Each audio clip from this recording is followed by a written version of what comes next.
Hello to all and welcome to another video. In this video I'm gonna compare the RX 7900 XTX variants from Sapphire, the Nitro Plus, the premium offering, and pit it against the Pulse, the budget offering. The 7900 XTX Nitro Plus variant usually costs around €200 more, with a bit less than 140 as the lowest difference. I have seen it here in Spain. The price difference helps the card to look premium, with a unique rounded edges design, at least compared to the Pulse version. It looks premium, but what does it bring to the table? For starters, it's a bigger card. The difference in length and height is not big, but this card is thick. It's a 3.5 slot card with a thickness of 7.1 centimeters. This means that it can house a bigger and better cooler. It uses a vapor chamber heat dissipation solution with 3 fans, while the Pulse uses a traditional one, still with 3 fans, but not the same ones. The Pulse is simply a smaller card that will fit in most cases with its 2.7 slot thickness and relative small size given the current high-end generation.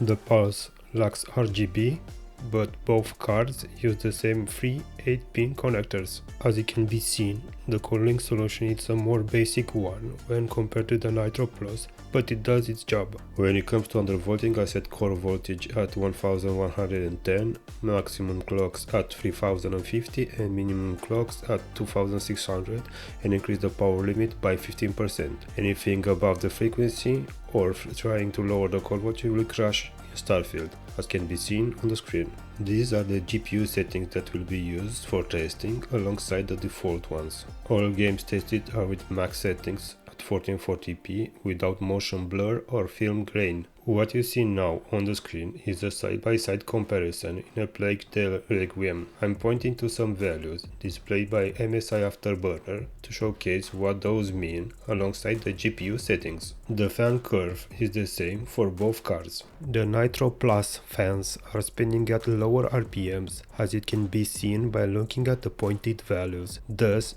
making it quieter while having lower temperature for both the hotspot and the GPU core. The GPU frequency though is mostly the same as on the Pulse, even with the higher power ceiling, as in this game run the Nitro Plus doesn't reach its 467 watt power limit. Here in Ratchet and Clank you can have a look at the temperature, fan speed, GPU clock and power requirements when both cards are using the default settings. The Nitro Plus tends to perform a couple percentages better while using a bit more power, but it's cooler and quieter. With default settings, this is the norm. In this Resident Evil 4 run, we can see that when using the undervolt setting with a default fan curve, the Pulse card is not reaching temperatures of close to 100 degrees when it comes to the hotspot. These temperature values may go up during summer, so I strongly advise to use a custom fan curve and to make sure that your case has good ventilation, as both cards will benefit from this. Looking at the GPU clocks for both cards, the values on the screen are close to each other, with no visible clear winner. Keep in mind that the Nitro Plus default BIOS settings is the performance one. Moving on to the last side-by-side comparison, in Alan Wake we can see two things. The first one is the temperature delta between the two GPU. It's lower on the Pulse, I never seen it go above 25 degrees, while on the Nitro Plus I saw it multiple times reaching 30 degrees when increasing the power limit. The second thing is, even though you increase the power limit, not all games will be able to reach it, thus having a lower core voltage may yield higher GPU clocks. Usually, the default Nitro Plus is a couple percentage slower than my tweaked Pulse card. Looking at all the 9 games tested with default and undervolt settings, we can see that the tweaked cards are neck and neck at around 162 frames per second in Resident Evil 4, with a default Nitro Plus card pulling ahead with averages of close to 159, while the Pulse card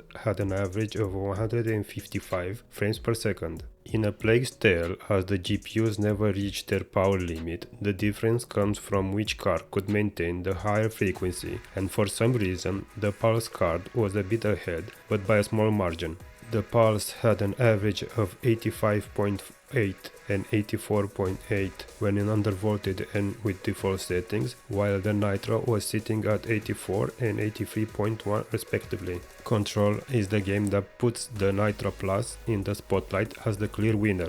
Due to its higher power ceiling, it delivers an average of 104.4 frames per second when tweaked, while the Pulse managed 101.6. In Alan Wake 2, again, the default settings Pulse falls behind with averages of 27.8, while the tweak settings bring it in line with the tweaked Nitro Plus with averages of 29.7 compared to 30 frames per second. In Cyberpunk 2077 with path tracing, both GPUs perform the same with averages of around 13 frames per second. In Starfield, we see the Nitro Plus pulling ahead with averages of 94.4 frames per second compared to 93.2 when using the tweaked settings. Forza Motorsport behaves the same on both cards and settings with averages of 82 frames per second. In Lords of the Fallen 2, we see a small increase in performance when using undervolt settings. The Nitro Plus pulls ahead with averages of 105.6 frames per second, while the Pulse managed 104.8, less than 1 frame difference.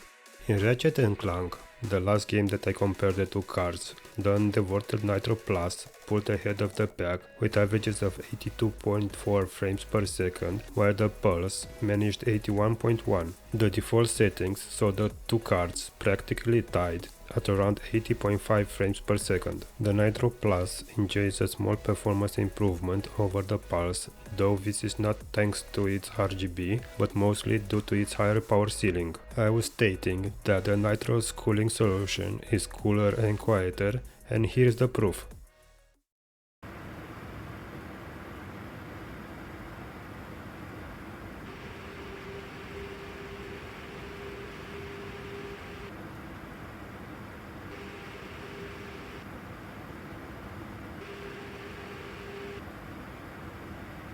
Before, I was mentioning the temperature delta between the GPU core and the hotspot when it comes to the Nitro Plus, and these are the thermals I have with a custom fan curve. It's a bit strange, I think, but this may be because I may have been unlucky with the card and the thermal compound is not applied properly. The biggest issue I see with this card is its price. AMD intended to separate the 7900 XTX from the 4080 by price, but in some areas and shops it's at the same price as an entry-level 4080. These cards tend to be built like a tank with massive coolers and big in size, just like the Nitro Plus. With more or less the same cooling performance plus the 4080 consumes less power, as this one by default can go up to 400 watts, it's hard to choose the Nitro Plus when looking at the price-performance ratio as well. In modern games, when using ray tracing, the 4080 is a better choice, and when enabling path tracing, we have it now in only 2 games, the Nitro Plus gets decimated, as it can be seen on the screen now, a side-by-side comparison in Alan Wake 2, using the same settings. Moving on to one of the most played games right now,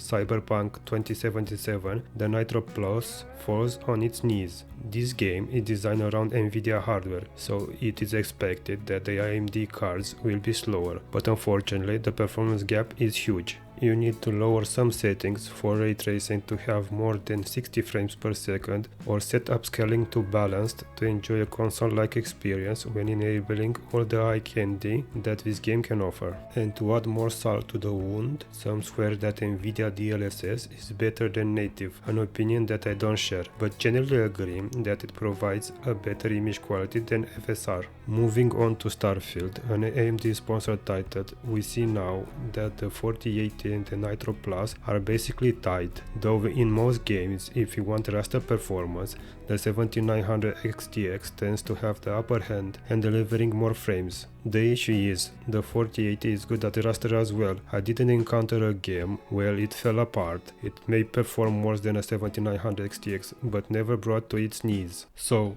what are my thoughts about the Nitro Plus? I think it's a better card than the Pulse. It is cooler and quieter, but the price difference should be around 100 euros or USD. The budget offerings are close to 250 euros difference, and I think at that price these cards are a better buy, as the Pulse tends to be in the same price bracket. These budget cards are closer in price to the 4070 Ti with 12GB. When it comes to undervolting, this is different from GPU to GPU, as the Pulse I have can go down to 1100 mV when increasing the power limit by 15%, while the Nitro Plus can get lower than 1110 mV, as it will crash in some games. If you found this video helpful, click the like button and subscribe, as it will help a lot a small channel like this one. Thanks for watching and hope to see you all in the next one.